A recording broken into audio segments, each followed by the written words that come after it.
I believe that if we are honest with ourselves, that the most fascinating problem in the world is, who am I?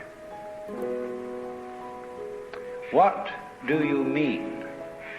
What do you feel when you say the word I?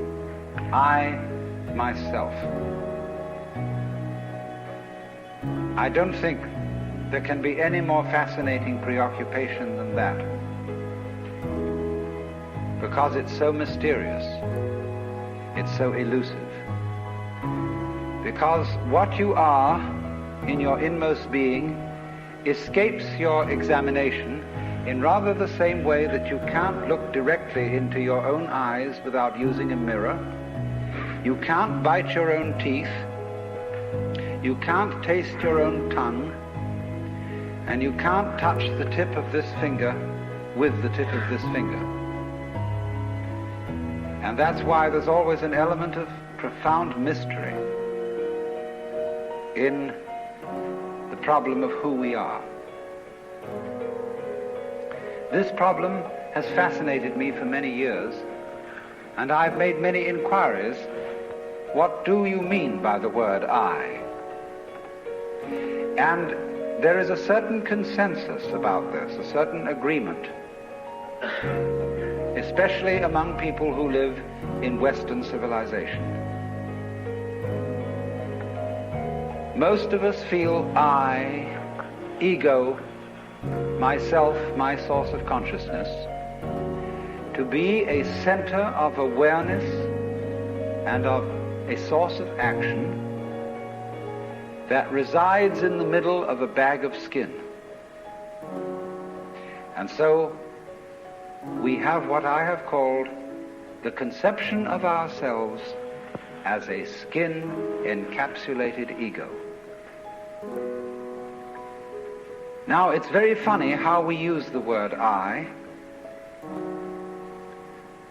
If we just refer to common speech, we are not accustomed to say, I am a body. We rather say, I have a body. We don't say, I beat my heart, in the same way as we say, I walk, I think, I talk. We feel that our heart beats itself, and that has nothing very much to do with I. In other words, we don't regard I myself as identical with our whole physical organism. We regard it as something inside it. And most Western people locate their ego inside their heads. You are somewhere between your eyes and between your ears, and the rest of you dangles from that point of reference. It is not so in other cultures. When a Chinese or Japanese person wants to locate the center of himself, he points here, not here.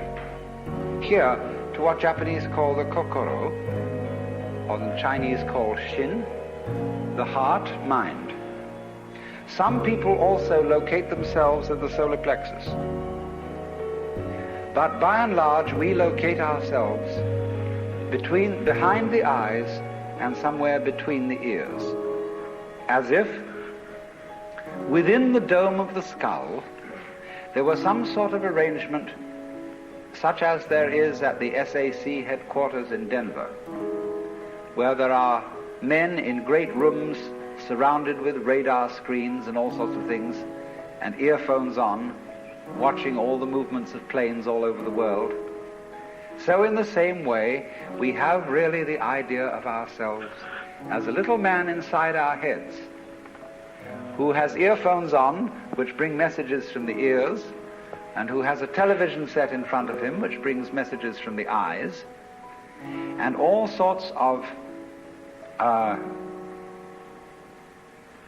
electrode things are all over his body, giving him signals from the hands and so on, and he has a panel in front of him with buttons and dials and things, and so he more or less controls the body. But he isn't the same as the body, because I am in charge of what are called the voluntary actions. and what are called involuntary actions of the body, they happen to me. I am pushed around by them, but to some extent also I can push my body around. This, I have concluded, is the ordinary, average conception of what is oneself. And look at the way children, influenced by our cultural environment, ask questions. Mummy, who would I have been if my father had been someone else? You see, the child gets the idea from our culture that the father and mother gave him a body into which he was popped at some moment. Whether it was conception or whether it was parturition is a little bit vague. But there is, in our whole way of thinking, the idea that we are a soul, a spiritual essence of some kind, imprisoned inside a body. And that we look out upon a world that is foreign to us. In the words of the poet Houseman, I, a stranger and afraid, in a world I never made. And so, therefore, we speak of confronting reality, facing the facts. We speak of coming into this world. And this whole sensation that we are brought up to have of being an island of consciousness locked up in a bag of skin, facing outside us a world that is profoundly alien to us in the sense that what is outside me is not me.